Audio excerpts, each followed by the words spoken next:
तो hello everyone, स्वागत है आप सभी का आपके अपने YouTube channel math in magic tips में। फ्रेंड्स, आज के इस वीडियो में हम लोग 10वीं कक्षा के मैथ का एक मॉडल पेपर का सॉल्यूशन करने जा रहे हैं, जिसमें है पूरे नए पैटर्न पे आधारित 1 से लेकर 100 तक का मैथ का ऐसा इम्पोर्टेंट वीवीआई ऑब्जेक्टिव क्वेश्चन जो कि आपके मैट्रिक बोर्ड एग्जाम के लिए काफ़ी इंपॉर्टेंट है। जैसा कि आप सभी को मालूम होगा कि बिहार बोर्ड के द्वारा परीक्षा का एग्ज़ाम कैलेंडर भी जारी कर दिया गया है, इसलिए आप सभी अपना रूटीन बना लीजिए और बढ़िया से बढ़िया तैयारी कीजिए ताकि मैट्रिक के एग्ज़ाम पेपर में ज़्यादा से ज़्यादा नंबर आप सभी ला सके। तो फाइनली आज की इस वीडियो में हम आप सभी को मैथ का ऐसा इम्पोर्टेंट ऑब्जेक्टिव क्वेश्चन का सलूशन इतने आसान भाषा में बताएंगे कि यदि आपने वीडियो शुरू से अंत तक देख लिया ना, तो विश्वास कीजिए बहुत सारे ऐसे सवाल हैं जो बार बार परीक्षा में पूछे जाते हैं। ऐसे सवालों को सॉल्व करना काफ़ी ही ईजी हो जाएगा आपके लिए। तो चलिए फ्रेंड्स, बिना समय गवाए पहला क्वेश्चन कैसे देख लेते हैं। पहला क्वेश्चन कहता है कि बिंदु -3, +5 किस चतुर्थांश में स्थित है। पहला ऑप्शन में दिया गया प्रथम, ऑप्शन बी में दिया गया द्वितीय, ऑप्शन सी में दिया गया तृतीय, ऑप्शन डी में दिया गया चतुर्थ। तो जैसा कि आप सभी को मालूम होगा कि हमारा वीडियो सीरीज का पहला क्वेश्चन के जवाब आप सभी को वीडियो के नीचे जाकर कमेंट बॉक्स में इसका सही जवाब लिखना होता है। तो आप जल्दी से वीडियो के नीचे चले जाइए और कमेंट बॉक्स में क्वेश्चन नंबर 1 का सही जवाब लिखकर आ सकते हैं। उसके बाद में अगला सवाल के दो को देखिए कि निम्नलिखित में से कौन सी परिमेय संख्या है। आप सभी को मालूम होगा कि वैसी संख्या जिसे हम p/q के रूप में लिख सकते हैं और q का जो मान है वो 0 के मान के बराबर नहीं हो, तो ऐसे तमाम संख्याओं को हम लोग परिमेय संख्या कहते हैं। तो पहला ऑप्शन में अपरिमेय संख्या है, ये भी अपरिमेय संख्या है, और ऑप्शन डी में भी अपरिमेय संख्या है। यदि ऑप्शन सी में √3 को √3 से कटा दिया जाए तो प्राप्त संख्या 2 होगा, जिसे हम 2/1 भी लिख सकते हैं। ये p/q के रूप में भी है और q का मान 0 के मान के बराबर भी नहीं है। अतः हम कह सकते हैं कि ऑप्शन सी में दिया गया 2√3/√3 यह एक परिमेय संख्या है।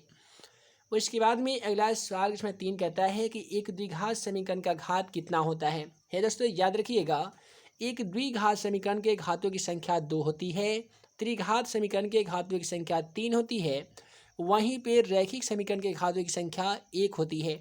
तो मैट्रिक के एग्जाम पेपर में कभी द्विघात पूछा जाता है तो कभी त्रिघात पूछ लिया जाता है, तो वहीं पे कई बार रैखिक पूछ लिया जाता है। तो यहाँ पे क्वेश्चन का सही जवाब +2 होगा, जो कि ऑप्शन ए में दिया गया है। अगला सवाल क्वेश्चन 4 कहता है कि sine square 45 degree plus cos square 45 degree का मान क्या होगा। आप सभी को फॉर्मूला मालूम होगा कि sine square theta plus cos square theta का मान 1 होता है। इसी फार्मूला के according sine square 45 plus cos square 45 का मान भी 1 होगा। उसके बाद में अगला सवाल क्वेश्चन 5 में दिया गया है कि प्रायिकता का अधिकतम मान कितना होता है। याद रखिएगा, मैट्रिक एग्जाम पेपर में प्रायिकता से 2 ऑब्जेक्टिव क्वेश्चन आना तय है। कैसे कैसे ऑब्जेक्टिव पूछा जाता है कि अधिकतम प्रायिकता का मान कितना होता है, निश्चित घटना की प्रायिकता कितना होता है, संभव घटना की प्रायिकता कितना होता है, तो वहीं पे असंभव घटना की प्रायिकता कितना होता है, या कुल घटनाओं का योग कितना होता है। तो याद रखिएगा, प्रायिकता का जो अधिकतम मान होता है वो 1 होता है, यानी कोई भी प्रायिकता 1 या 1 से बढ़कर नहीं हो सकती है। अधिकतम प्रायिकता का मान जो हो सकता है वो 1 होगा, और 1 से जो ज़्यादा संख्या होगा वो प्रायिकता कभी नहीं हो सकता है। तो संभव घटना, निश्चित घटना या अधिकतम प्रायिकता का मान 1 होता है, अनिश्चित घटना और संभव घटना की प्रायिकता का मान 0 होता है।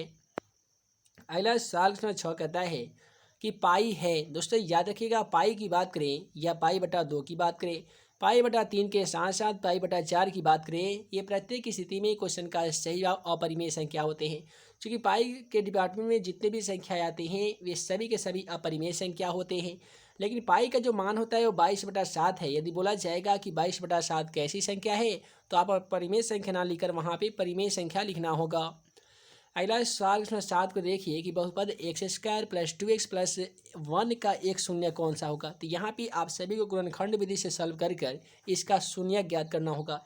कैसे ज्ञात कीजिएगा, तो x² + 2x के बदले में आप x + x लिख सकते हैं। इससे क्या होगा कि x में यदि x को जोड़िएगा तो 2x भी हो जाएगा, x में x से गुना कीजिएगा तो x² भी आ जाएगा। +1 को सेम टू सेम लिखिए। देखिए दोस्तों, दोनों में x कॉमन मिल रहा है, तो हम लोग x को कॉमन कर लेंगे तो यहाँ पे कुछ भी नहीं बचेगा, तो 1 मानेंगे। यहाँ से भी हमने 1 कॉमन लिया, तो देखिए x + 1 है तो x + 1 लिख दीजिएगा। आपको यहाँ पे x+1 को सेम टू सेम लिखना है, यहाँ पे भी आपको x+1 को सेम टू सेम लिखना है। आप सभी को मालूम होगा कि यदि आप x+1 बराबर 0 लिखते हैं तो जाहिर सी बात है x बराबर ये जो +1 दिखाई दे रहा है बराबर के जाकर -1 हो जाएगा, जो कि ऑप्शन बी में है। अतः क्वेश्चन का सही जवाब ऑप्शन बी होगा -1। अगला सवाल इसमें 8 को देखिए कि एक वृत्त पर कितनी स्पर्श रेखा खींची जा सकती है। मान लेते हैं कि यह एक वृत्त है, इस पे हम इस प्रकार से कितनी स्पर्श रेखा खींच सकते हैं। ये दोस्तों याद रखिएगा, एक वृत्त पर हम अनगिनत स्पर्श रेखा खींच सकते हैं। अतः क्वेश्चन का सही जवाब ऑप्शन सी हो जाएगा। कई बार मैट्रिक के एग्जाम पेपर में पूछा जाता है कि एक वृत्त पर किसी बाह्य बिंदु से स्पर्श रेखा कितनी खींची जा सकती है, तो वैसी स्थिति में क्वेश्चन का सही जवाब कितना हो जाता, तो 2 हो जाता। अगला सवाल क्वेश्चन 9 कहता है कि आंकड़े 24, 15, 22, 13, 9, 10 तथा 30 का परिसर क्या होगा। परिसर ज्ञात करने का आसान फार्मूला जो होता है वह होता है उच्च सीमा माइनस निम्न सीमा।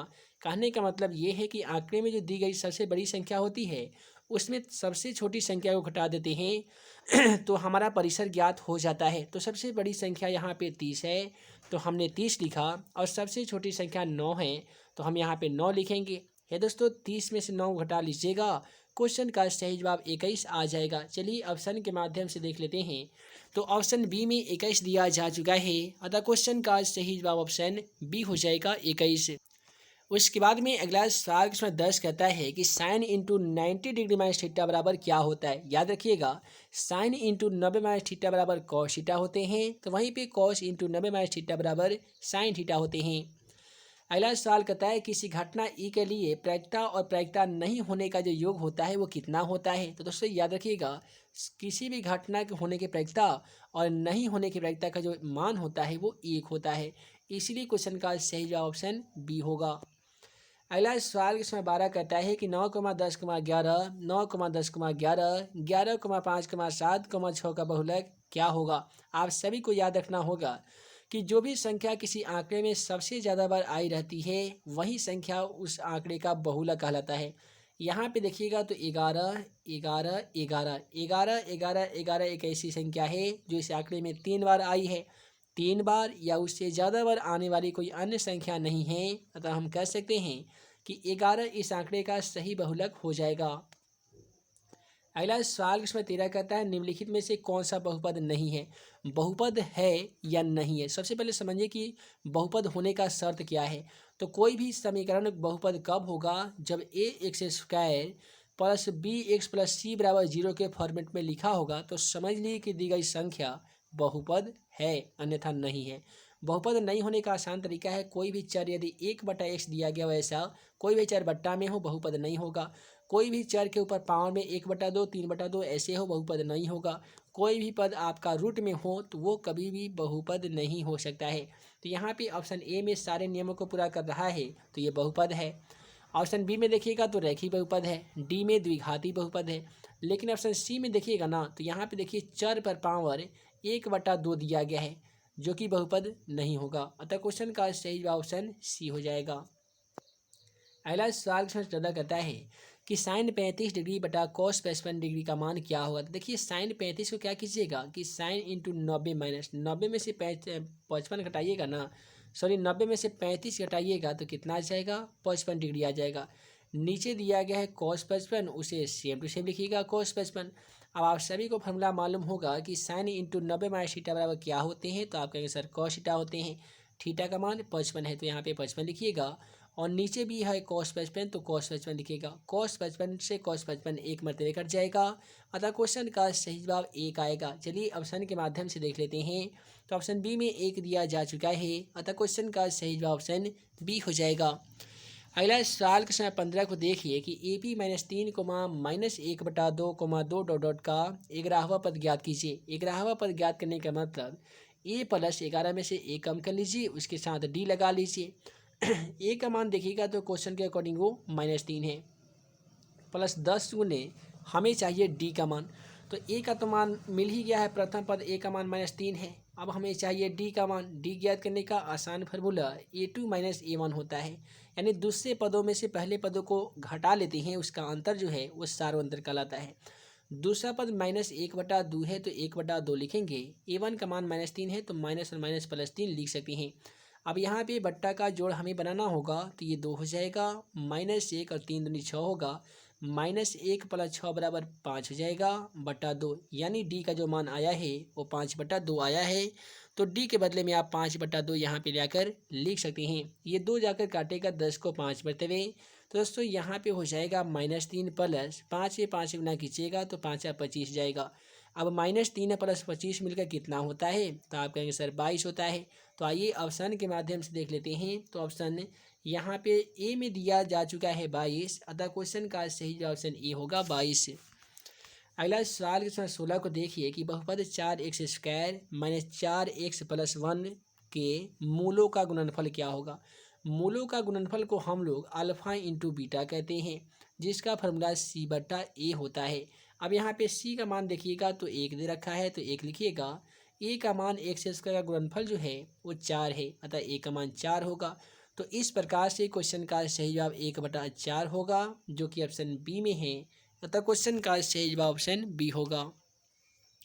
अगला सवाल क्वेश्चन 17 क्या कहता है कि एपी का पहला पद ए और सारवंतर डी हो तो इनवा पदों का योग क्या होगा। यहाँ पे आपसे एसएन का फार्मूला पूछ लिया गया है। तो हे दोस्तों, इनवा पदों का योग का जो आसान फार्मूला आता है जिसे हम लोग एसएन कहते हैं वह होता है n/2 × 2a + n-1 × d होता है।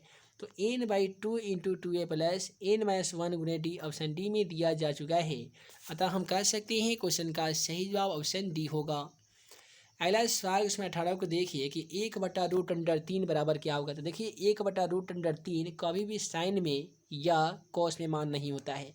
1/√3 tan में 30 डिग्री और कॉट में 60 डिग्री का मान होता है, इसलिए क्वेश्चन का सही जवाब ऑप्शन बी होगा tan 30 डिग्री। अगला सवाल कहता है अर्धगोले का संपूर्ण पृष्ठ का क्षेत्रफल क्या होता है। याद रखिएगा अर्धगोले का संपूर्ण पृष्ठ का क्षेत्रफल जो है वो 3πr² होता है। अगला सवाल 20 कहता है यदि √2 cos थीटा बराबर 1 हो तो थीटा का मान क्या होगा। तो क्या कीजिएगा कि cos थीटा बराबर 1 को सेम टू सेम √2 गुना में है तो ये भाग में आ जाएगा। अब आप ही बताइए cos में कितने डिग्री का मान 1/√2 होता है। तो आप कहेंगे सर cos में 45 डिग्री का मान 1/√2 होता है, इसीलिए क्वेश्चन का सही जवाब ऑप्शन बी होगा 45 डिग्री। अगला सवाल इसमें 21 को देखिए कि यदि अल्फा कोमा बीटा द्विघात बहुपद f(x) में दिया गया x² - 3x + 5 के मूल हो तो 1/α + 1/बीटा का मान क्या होगा। देखिए ऐसे क्वेश्चन को कैसे सॉल्व किया जाता है। तो यहाँ पे 1/α और 1/बीटा दिया गया है, ठीक है। तो अल्फा बीटा के रेशियो लीजिएगा तो अल्फा इंटू बीटा हो जाएगा, ऊपर हो जाएगा अल्फा प्लस बीटा। हे दोस्तों, अल्फा प्लस बीटा का फॉर्मूला -b/a होता है, अल्फा इंटू बीटा का फॉर्मूला c/a होता है। ए से ए को कटा दीजिए तो -b/c बचेगा। अब यहाँ से लीजिए क्वेश्चन से -b का मान, तो b का मान तो ऑलरेडी माइनस में 3 है, तो माइनस और माइनस मिलकर +3 हो जाएगा। उसके बाद में चाहिए c का मान 5 है। तो इस प्रकार से जब क्वेश्चन को सॉल्व कीजिएगा तो आपका सही जवाब 3/5 आ जाएगा। चलिए ऑप्शन के माध्यम से देख लेते हैं। तो ऑप्शन सी में 3/5 दिया जा चुका है, अतः क्वेश्चन का सही जवाब ऑप्शन सी होगा। अगला सवाल क्वेश्चन 22 को देखिए कि यदि द्विघात समीकरण ax² + bx + c = 0 के दोनों मूल बराबर हो तो द्विघात समीकरण में वेक्टर डी का मान क्या होता है। तो डी बराबर हमेशा 0 होता है, तो क्वेश्चन का सही जवाब ऑप्शन ए होगा। अगला सवाल कहता है कि कार्तीय तल में स्थित किसी बिंदु 3, -4 में कोटि का मान क्या होगा। तो देखिए 3, -4 में पहला जो होता है वो x का मान होता है, दूसरा वाला होता है y का मान। पहले वाले को हम लोग भुज यानी x का मान कहते हैं, दूसरे वाले को कोटि अर्थात y का मान कहते हैं। हमसे पूछा गया कोटि का मान तो y वाला, और y वाला मान कितना दे रखा है तो -4 है, अतः क्वेश्चन का सही जवाब -4 हो जाएगा। अगला सवाल 24 कहता है यदि किसी घनाभ की लंबाई l, चौड़ाई b तथा ऊंचाई h हो तो उसका आयतन क्या होगा। याद रखिएगा घनाभ का जो आयतन होता है वो लंबाई गुने चौड़ाई गुने ऊंचाई होता है, जो कि ऑप्शन ए में है, अतः क्वेश्चन का सही जवाब ऑप्शन ए होगा। उसके बाद में क्वेश्चन नंबर 25 कहता है त्रिभुज ABC एक समकोण त्रिभुज है जिसमें कोण B बराबर 90 डिग्री, कोण A बराबर 50 डिग्री है, 40 डिग्री है, तो कोण C का मान क्या होगा। देखिए समकोण त्रिभुज के तीनों कोणों का योगफल 180 डिग्री होता है। जब पहला कोण 90 डिग्री है, दूसरा कोण है 40 डिग्री, तो ये टोटल हो गया 130 डिग्री।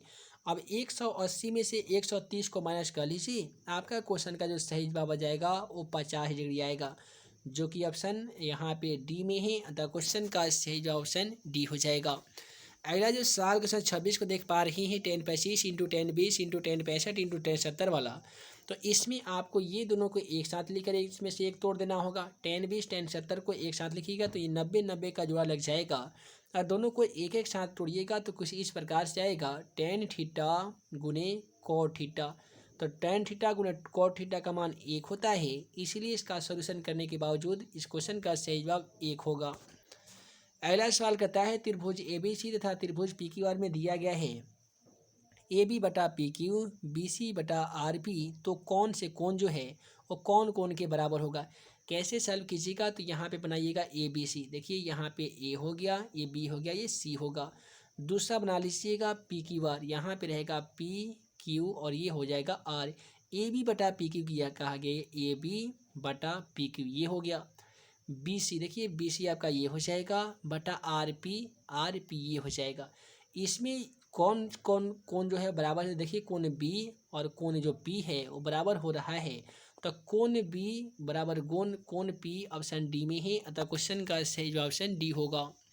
अगला सवाल निम्नलिखित में से कौन सा अभाज्य संख्या है, यानी वैसी संख्या जो स्वयं तथा एक के अलावा कोई अन्य संख्या से विभाजित नहीं होती है, ऐसे तमाम संख्याओं को हम लोग अभाज्य संख्या कहेंगे।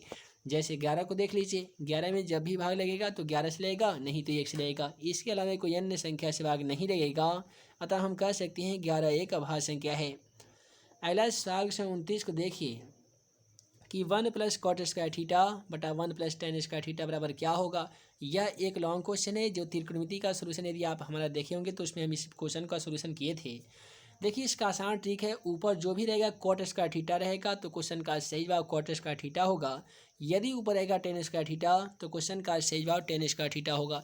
हालांकि इस क्वेश्चन में कॉट स्क्वायर थीटा दिया गया है, अतः क्वेश्चन का जो सही जवाब आने वाला है वो कॉट स्क्वायर थीटा ही आने वाला है। आगे की इस वीडियो में हम लोग क्वेश्चन में 30 से लेकर पूरे 50 तक के क्वेश्चनों का सॉल्यूशन करेंगे। वीडियो लंबी ना हो, जिस कारण मैं इस वीडियो को यहीं पे एंड करता हूँ। उम्मीद है आज का यह वीडियो आप सभी को पसंद आया हो तो वीडियो को लाइक करें, अपने दोस्तों के साथ शेयर करें। ऐसे ही नए नए वीडियो पाने के लिए आप हमारे YouTube channel math and magic tips को सब्सक्राइब करना बिल्कुल ना भूलिएगा। जितने भी छात्र एवं छात्राएं हमारे द्वारा बनाए गए मोबाइल ऐप को इंस्टॉल नहीं किए हैं तो जल्दी से डिस्क्रिप्शन बॉक्स में दिए गए लिंक को क्लिक कीजिए, मोबाइल ऐप को इंस्टॉल कीजिए, साथ ही questionforexam.com वेबसाइट पे विजिट कीजिए और वहां पे भी आप जाके 10वीं कक्षा का बेहतर से बेहतर तैयारियां कर सकते हैं। मोबाइल ऐप में जाके तमाम PDF को फ्री में डाउनलोड कर सकते हैं। तो हम जल्द मिलेंगे ऐसे ही बिहार बोर्ड से जुड़ी सभी इम्पोर्टेंट क्वेश्चनों के सॉल्यूशन के साथ। तब तक के लिए आप तमाम छात्र एवं छात्राओं को वीडियो देखने के लिए बहुत बहुत धन्यवाद।